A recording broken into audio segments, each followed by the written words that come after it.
আওয়ামী লীগ শাসনামলে আওয়ামী লীগ যে দলটিকে সম্ভবত সবচেয়ে বেশি দমনপীড়ন করেছে, প্রকাশ্য রাজনীতিতে প্রায় দাঁড়াতেই দেয়নি, বাংলাদেশের মুক্তিযুদ্ধের বিরোধী শক্তি হিসেবে ক্রমাগত প্রশ্নবিদ্ধ করেছে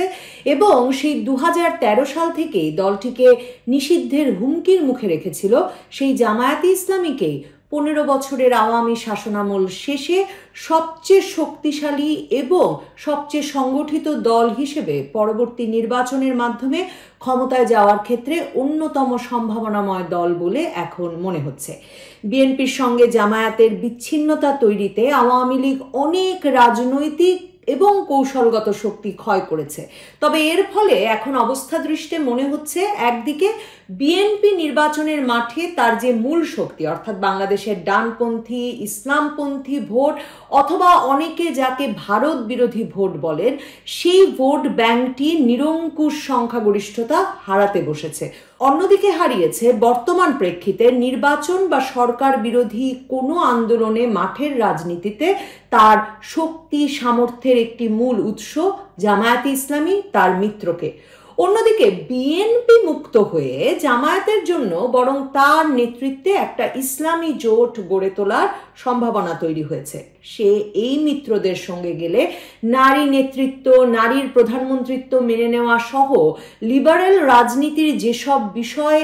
বিএনপির সঙ্গে থাকলে জামায়াতে ইসলামীকে মেনে নিতে হচ্ছিল,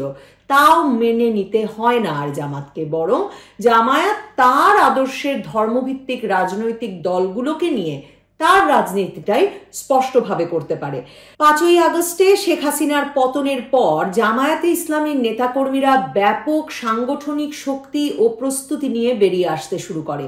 আমরা দেখি যে আওয়ামী লীগ যখন মাঠে অনুপস্থিত, বিএনপি নেতাহীন এবং একরকম এই বর্তমান সরকারের সঙ্গে আলাপ আলোচনায় একঘরে, আর বিএনপির নেতাকর্মীরা যখন জামায়াতের নেতাদের ভাষায় লুটপাট, খুনখারাবি আর চাঁদাবাজিতে ব্যস্ত, তখন জামায়াতে ইসলামীর আমির সহ শীর্ষ নেতৃবৃন্দ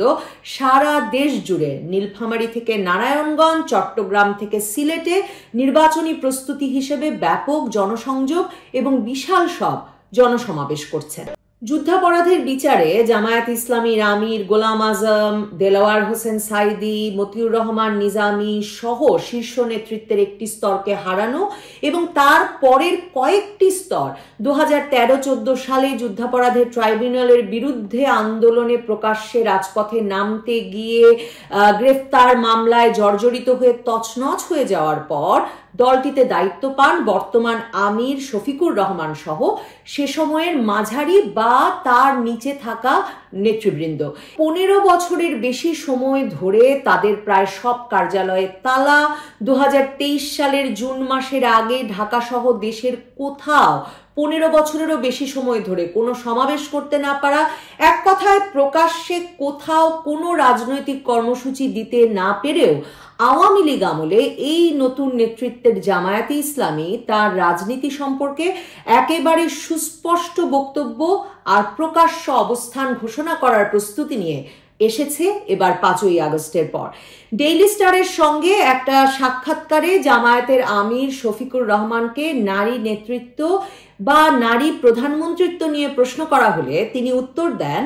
একজন মা পেটে সন্তানও ধারণ করবেন, বুকের দুধ খাওয়াবেন, বাচ্চাকে লালন পালন করবেন, আবার কর্মক্ষেত্রে পুরুষের সমান কাজ করবেন, এটা কি তার ওপর জাস্টিস?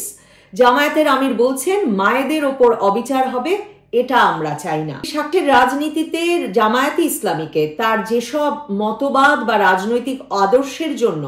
এত বছর, সেই 1971 সালের পর থেকেই মুক্তিযুদ্ধ, নারীর সমান সুযোগ অধিকার কিংবা বাংলা সংস্কৃতির সঙ্গে ইসলামী সংস্কৃতির বিরোধ, এসব বিষয়ে যে কোণঠাসা করে রাখা হয়েছিল,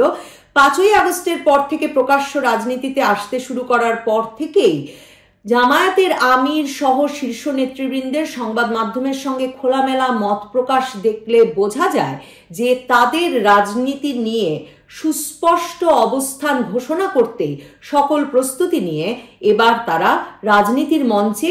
আবারও তাদের পুনরুত্থান ঘটিয়েছেন। 2008 সালের নির্বাচনে অংশ নিয়ে আওয়ামী লীগ পেয়েছিল 48.13% ভোট, বিএনপি পেয়েছিল 32.49% ভোট। সে নির্বাচনে বিএনপির সঙ্গে 4 দলীয় জোটের শরিক হিসেবে নির্বাচন করে মাত্র 39টি আসনে প্রতিদ্বন্দ্বিতা করার সুযোগ পায় জামায়াতে ইসলামী, জয়লাভ করে 2টিতে এবং তার ফলে মাত্র 4.60% ভোট পেয়ে সেবার শরিক দল হিসেবে নির্বাচনে অংশ নিয়ে সবচেয়ে বেশি ক্ষতিগ্রস্ত হয়েছিল জামায়াতে ইসলামী বলে জামায়াতের রাজনৈতিক নেতাকর্মীদের একটি অংশ মনে করেন। এ কারণেই শফিকুর রহমানের নেতৃত্বে বা জামায়াতে ইসলামীতে নতুন নেতৃত্ব আসার পর থেকে গত কয়েক বছর ধরে জামায়াতে ইসলামী আসলে পরবর্তী নির্বাচনের জন্য নিজেদের দলকে প্রস্তুত করেছে। দুভাবে নির্বাচনে অংশগ্রহণের প্রস্তুতি রয়েছে জামায়াতের। একদিকে জামায়াত নিজেরাই 300 আসনে প্রার্থী দিতে পারে, এরই মধ্যে তারা কিন্তু 1.5 শতাধিক আসনে প্রার্থী চূড়ান্ত করেছে এবং আগস্ট থেকে সারা দেশে তাদের যে বিভিন্ন এলাকার সমাবেশ, সেসব এলাকায় এই চূড়ান্ত প্রার্থীদের তারা ভোটারদের সঙ্গে এরই মধ্যে পরিচিতও করিয়ে দিচ্ছেন। অন্যদিকে জামায়াত আগস্ট মাস থেকেই ইসলামী দলগুলোর সঙ্গে একটা নির্বাচনী জোট গড়বার চেষ্টায় আলাপ আলোচনা শুরু করেছে। সর্বশেষ চরমোনাই পীরের দল ইসলামী আন্দোলনের সঙ্গে আলাপ করবার পর সেই দলটির নেতা সংবাদ মাধ্যমকে জানিয়েছেন তারা ভাবছেন সবগুলো ইসলামী দলের ভোট একটি বাক্সে নেওয়া যায় কিনা। তবে জোট না হলেও 300 আসনে প্রার্থী দেওয়ার জন্য জামায়াতে ইসলামী তাদের প্রস্তুতি বন্ধ করেনি। কাঠামোগত দিক দিয়ে সাংগঠনিকভাবে অত্যন্ত সুশৃঙ্খল কাঠামোর অনুসারী জামায়াতে ইসলামী, যে কারণে তারা এত ঝড়ঝঞ্ঝার পরেও আসলে নতুন নেতৃত্ব নিয়ে এতটা সাংগঠনিক শক্তি নিয়ে এগিয়ে আসতে পারলো, সেই দলটি যেসব আসনে এখনো প্রার্থী চূড়ান্ত হয়নি সেসব আসনে তাদের সংগঠনের নিয়ম অনুযায়ী পার্লামেন্টারি বোর্ড, স্থানীয় পর্যায়ের মতামত এবং কেন্দ্রীয়ভাবে আলোচনা করে সিদ্ধান্ত নিয়ে বাছাই প্রক্রিয়া চালু রেখেছে। অন্যদিকে জামায়াতে ইসলামী সরকারকে যেসব সংস্কার প্রস্তাব দিয়েছে সেখানে যেমন তেমনি জামায়াতে ইসলামীর আমির সহ শীর্ষ নেতৃবৃন্দ জনসমাবেশগুলোয় গিয়ে আনুপাতিক প্রতিনিধিত্ব পদ্ধতির নির্বাচনের পক্ষে জনমত সংগ্রহ করছে। আনুপাতিক প্রতিনিধিত্বের নির্বাচনের বিষয়ে জামায়াতের সঙ্গে অন্তর্বর্তীকালীন সরকারের অংশীদার যে ছাত্ররা রাজনৈতিক দল করছেন জাতীয় নাগরিক কমিটির নামে, তারা যেমন একমত, তেমনি ছোট রাজনৈতিক দলগুলো ডান বামের প্রায় সকল রাজনৈতিক দল জামায়াতে ইসলামীর সঙ্গে এ বিষয়ে একমত। শেষ পর্যন্ত যে পদ্ধতিতেই নির্বাচন হোক, আওয়ামী লীগ বিহীন পরবর্তী নির্বাচনে খালেদা জিয়া, তারেক রহমানের অনুপস্থিতিতে নির্দলীয় তত্ত্বাবধায়ক সরকার না পেলে এবং আনুপাতিক প্রতিনিধিত্ব পদ্ধতির নির্বাচনে আসতে রাজি না হলে বিএনপি আসুক কিংবা না আসুক, প্রস্তুতি, সমর্থন, সাংগঠনিক শক্তি, সম্ভাবনা সহ সকল সমীকরণ মিলিয়ে নির্বাচনের প্রথম দুটো দলের একটি দল যে জামায়াতে ইসলামী হতে যাচ্ছে সে বিষয়ে নিশ্চিত হওয়াতেই সম্ভবত